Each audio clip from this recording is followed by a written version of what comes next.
जब न्यायिक आयोग की टीम गली गली घूमते हुए कड़ी दर कड़ी जोड़कर संभल के साजिशकर्ता की गर्दन तक पहुंचने की कोशिश कर रही है, जब संभल को सुलगने और सुलगाने की वजहों की पड़ताल हो रही है, 7 रोज बाद जब संभल का स्याह सच तलाश कर उसके असली गुनहगारों तक पहुंचने का न्यायिक प्रयास हो रहा है, तब हम आपको बताएंगे कि खूनी हिंसा का पत्थर उछलने से पहले क्या हुआ था।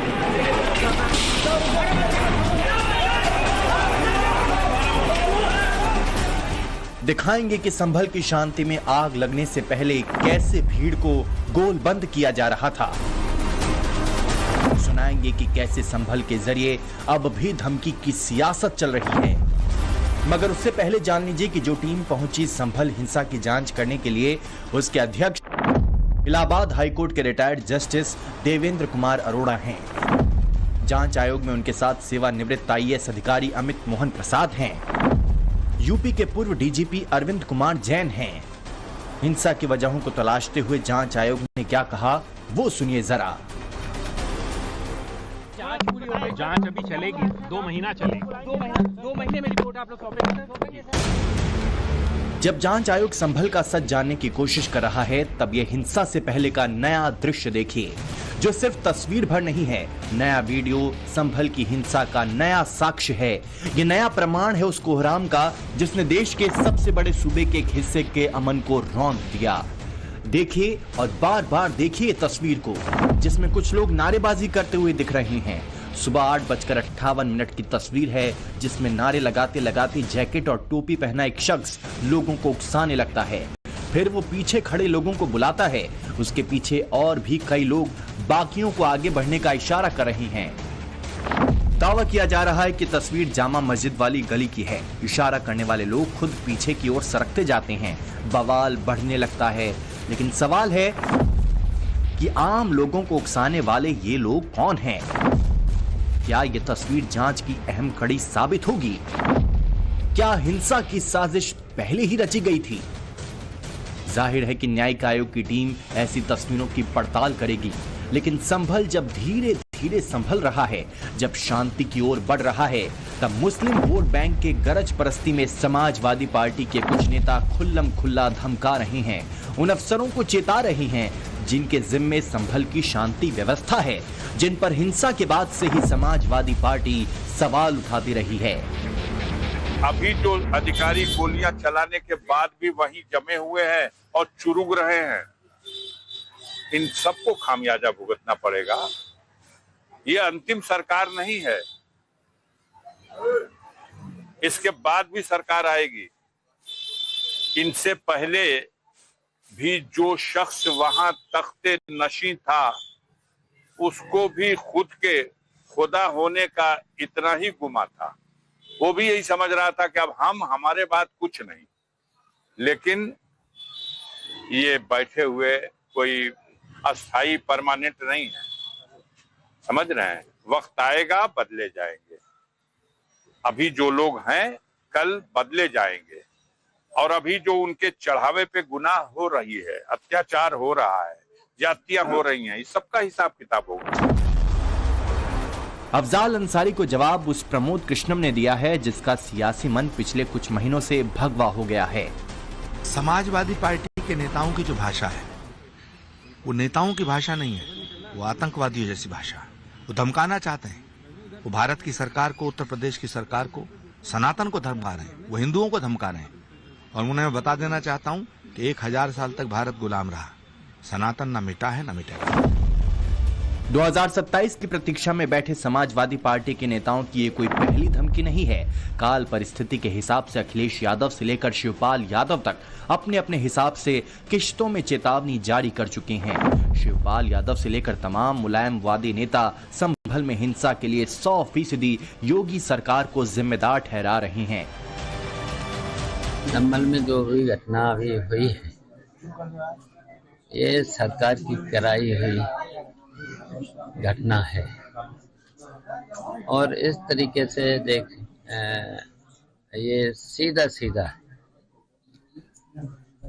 मुस्लिम लोगों का मनोबल गिराना चाहते हैं।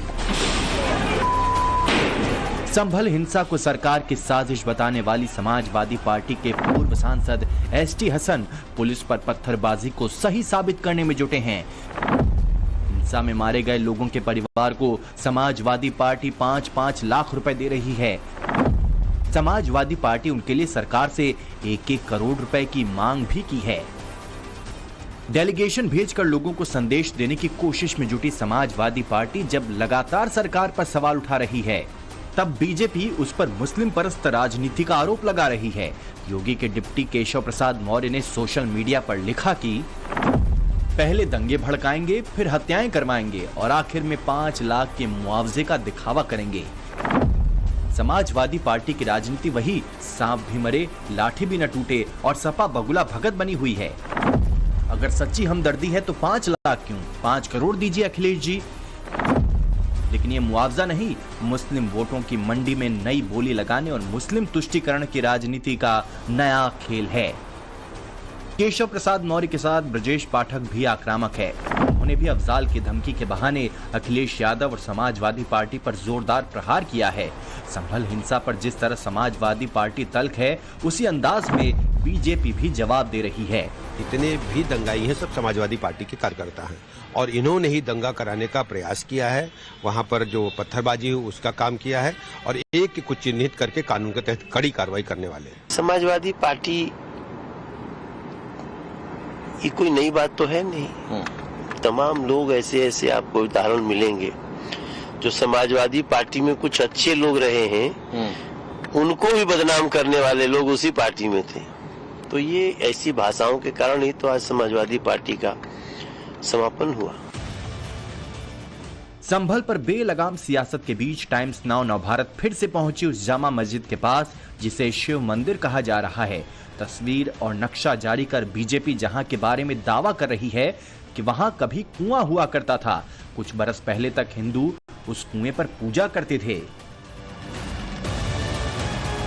जो सवाल है वो लोगों के मन में था कि आखिर ये मंदिर है या फिर मस्जिद।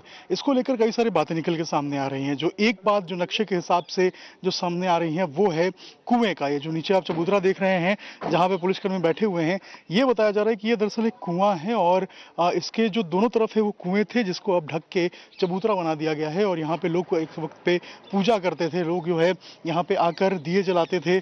जब शादियां होती थी लोगों की तब लोग जो है यहाँ पे पूजा करके और शादियों में जो है वो जाते थे।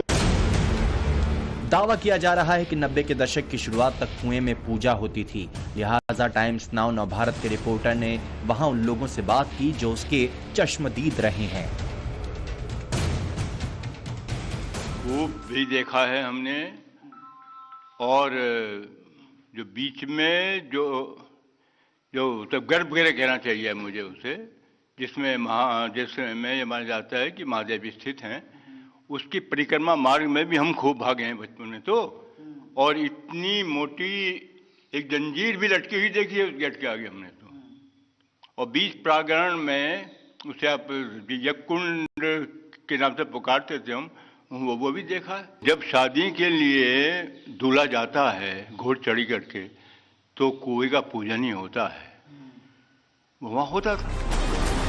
एक दो नहीं बल्कि बड़ी तादाद है ऐसे लोगों की संभल में जो दावा कर रहे हैं जामा मस्जिद का हिस्सा कुआं है। जो तस्वीर जारी की गई है वो यहीं की है। यहीं पर कभी कुआं पूजन हुआ करता था। जो हमारा मेन एंट्रेंस है हरि मंदिर का, वहीं पे कुआं स्थित है और जो छोटा भाग था उसको कवर करके वहां पुलिस अभी बैठी है। अगर आप देखना चाहें तो जहां पे पुलिस बैठी है वो कुएं का छोटा भाग है और अंदर जो भाग था वो बड़ा भाग था। गुरु ग्रंथ साहिब में इसका जिक्र है, 17 सवैये हैं गुरु ग्रंथ साहिब ने, गुरु गोविंद सिंह जी ने लिखे हैं। बड़े भाग व संभल के हरिजू हरि मंदिर आवेंगे और पूरे सवैये हैं। इसकी एक लाइन मैंने बताई आपको कि उस संभल के बड़े भाग हैं जो हरि भगवान हरि मंदिर में आएंगे। सप्तदश स्थित श्रीकल की हरि मंदिर है, स्पष्ट है, कहीं कोई नहीं। और कुआं आपकी ताकत हो तो खोद के देख लीजिए, कोई सबूत की नहीं चाहिए, देखो। जाहिर है कि इन्हीं दावों के बीच मस्जिद का सर्वे हुआ है। उसी सर्वे के दौरान हिंसा हुई, 5 लोग मारे गए।